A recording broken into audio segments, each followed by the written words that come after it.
వృత్తి నైపుణ్యం అంటే గత పాలకులకు చైన్ స్నాచింగ్, పిక్ పాకెటింగ్, గంజాయి అమ్మడం కూడా వృత్తి నైపుణ్యం అనుకుంటున్నారని సీఎం రేవంత్ రెడ్డి విమర్శించారు.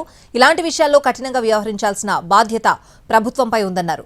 చదువుకున్న వాళ్లకు ఉపాధి కల్పిస్తే చెడు మార్గాల వైపు వెళ్లబోరని అన్నారు. సెలక్షన్ చేయడం, కలెక్షన్ చేసుకోవడం త్యాగం అని చెప్తుంటారు కొంతమంది.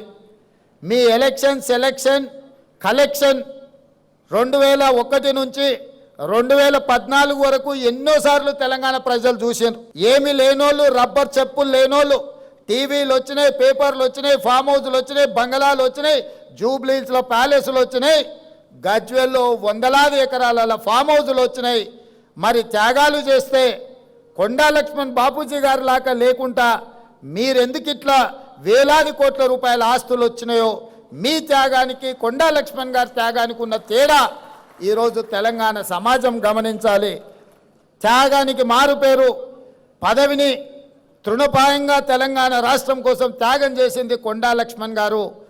పదవులను అడ్డం పెట్టుకొని ఎన్నికలు, ఉప ఎన్నికలు తీసుకొచ్చి ఎన్నికల్లో సెలక్షన్స్, కలెక్షన్స్ చేసుకొని బాగుపడ్డోళ్ళు ఎవరో తెలంగాణ సమాజం నిశ్చితంగా గమనిస్తూనే